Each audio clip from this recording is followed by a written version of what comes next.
এসময়ত এখন গাঁৱত এজন মূৰ্তি বনোৱা লোকে নতুনকৈ মূৰ্তি বনোৱা কামটো তেওঁ আৰম্ভ কৰিছিলে।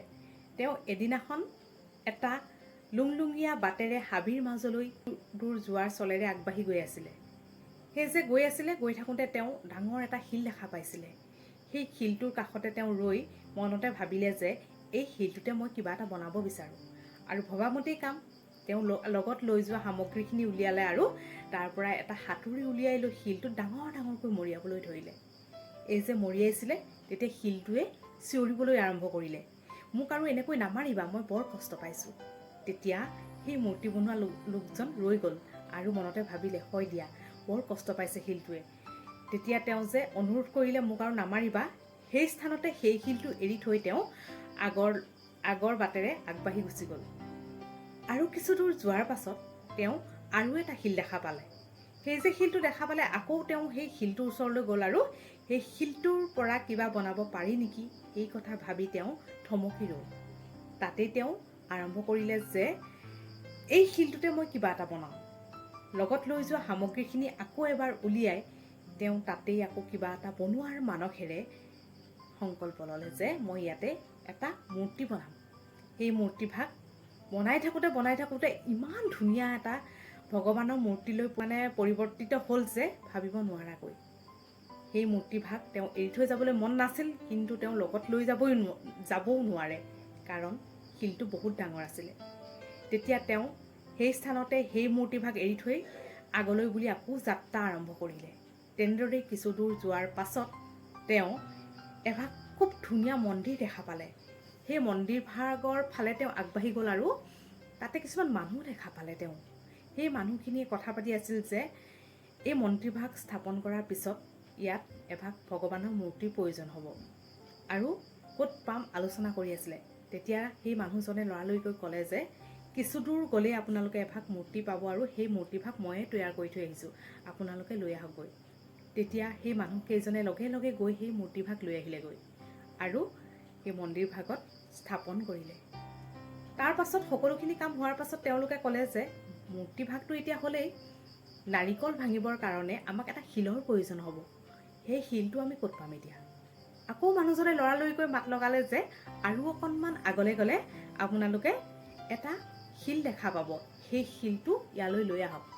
তেতিয়া সেই মানুহকেইজনে আকৌ গৈ সেই শিলটো লৈ আহিলেগৈ আৰু মূৰ্তিভাগৰ কাষতে সেই শিলটো স্থাপন কৰিলে।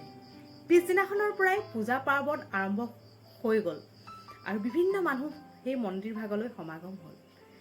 তেনেকৈ দিনটো পাৰ হৈ যায়। কিছুদিন যোৱাৰ পাছত খুব সুন্দৰভাৱে দিনবিলাক গৈ আছিলে।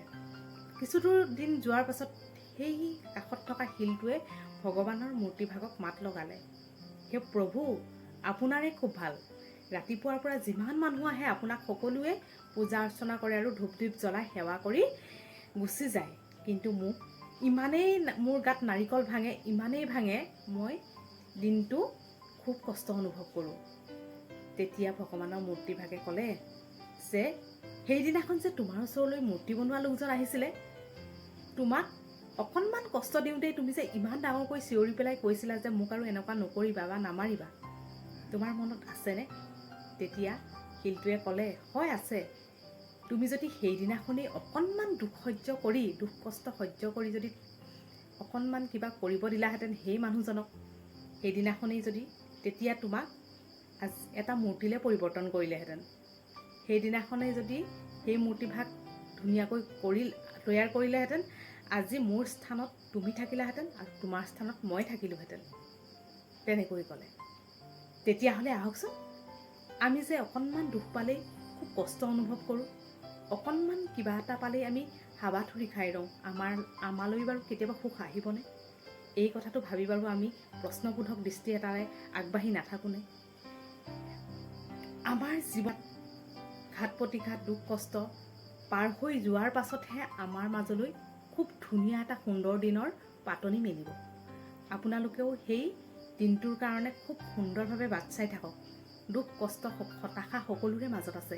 এই সকলোখিনি যেতিয়া আমাৰ নাইকিয়া হ'ব, তেতিয়াহে আমাৰ এটা ধুনীয়া এটা দিনৰ পাতনি মেলিব। এই কাহিনীটোৰ দ্বাৰা ইয়াকে বুজোৱা গৈছে যে প্ৰথম শিলটোৱে কিন্তু দুখখিনি সহ্য কৰিব নোৱাৰাৰ কাৰণে তেওঁ সেই শিল হৈয়ে থাকিল। কিন্তু দ্বিতীয় শিলটোকো একেই কৰিছিলে, কিন্তু সেই দ্বিতীয় শিলটোৱে যেতিয়া সকলোখিনি দুখ কষ্ট সহ্য কৰি থাকিলে, তেওঁ এটা মূৰ্তিলৈ পৰিৱৰ্তন হ'ল আৰু সেই মূৰ্তিভাগেই এভাগ মন্দিৰত স্থাপন কৰিলে আৰু সকলোৱে তেওঁক সেৱা শুশ্ৰূষা কৰি দিনটোৰ কাৰণে পূজা পাৰ্বণ কৰে। এই কাহিনীটোৰ দ্বাৰা ইয়াকে বুজাইছে, ধৈৰ্যৰ ফল বা কষ্টৰ ফল সদায় মিঠা। আপোনালোকৰ যদি এই কাহিনীটো ভাল লাগিছে আৰু ফেচবুকত চাইছে যদি ফ'ল' কৰিব আৰু ইউটিউবত চাইছে যদি ছাবস্ক্ৰাইব কৰিবলৈ নাপাহৰিব। ধন্যবাদ।